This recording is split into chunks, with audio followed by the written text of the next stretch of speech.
الله الرحمن الرحيم. الحمد لله رب العالمين. الصلاة والسلام على سيدنا ونبينا محمد وآله الطيبين الطاهرين.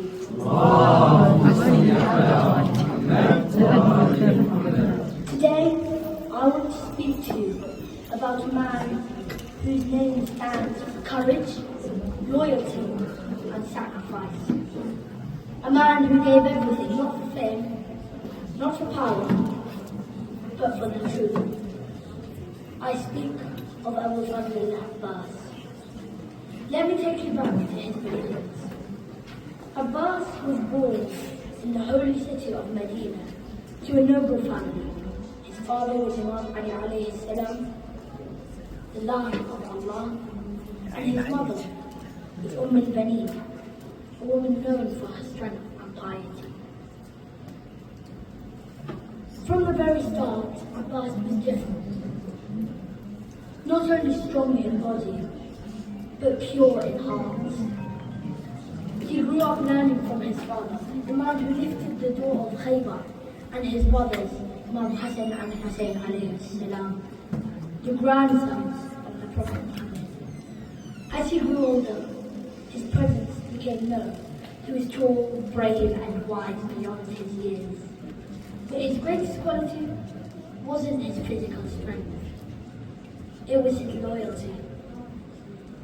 He never saw himself better than anyone, and even didn't call Hussein alayhi salam brother. He called him my master out of deep respect. Now let us head to Karbala, where his true greatness was revealed. On the 10th of Muharram, the day of Ashura, Abbas was the flag bearer of Imam Hussein's army. While thousands stood against him, he held the flag proudly. But more than a soldier, Abbas was a servant of truth. He didn't fight for revenge or hate. He fought to protect his Imam, to defend the values of Islam, and to bring water to the starving children of the camp. When he went to fetch water from the river, he was surrounded by enemies. Still, he reached the water. He was tired and alone. But yet, he refused to drink. Why?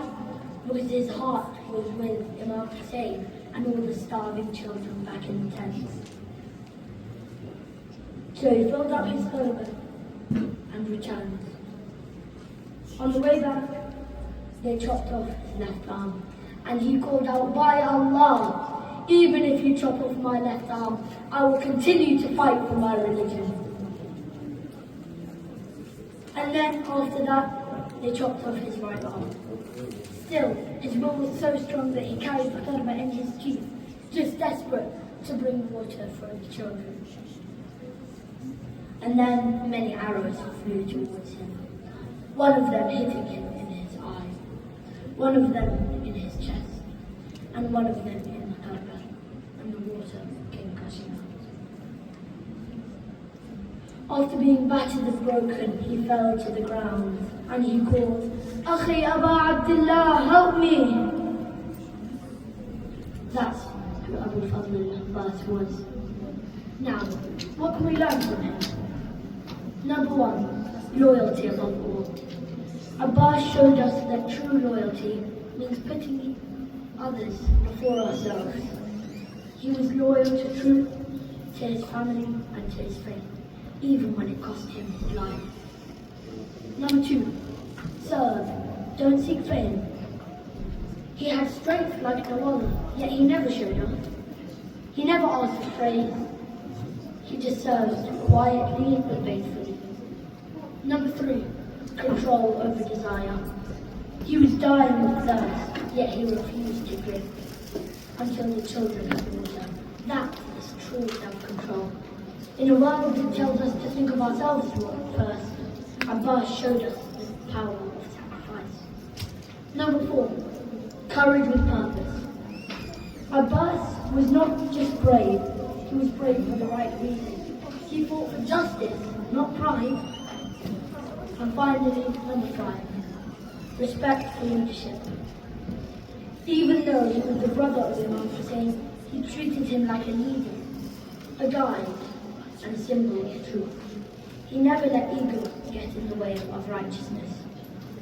So, when we remember Al-Abbas, we're not just remembering a warrior, we're remembering a man who taught us how to live with honor, how to serve with love, and how to stand for what's right, even when we stand alone. May we carry his flags in our hearts, and may his lessons stay with us forever. أفلح من صلى على محمد وآل محمد. اللهم صل على محمد وآل محمد.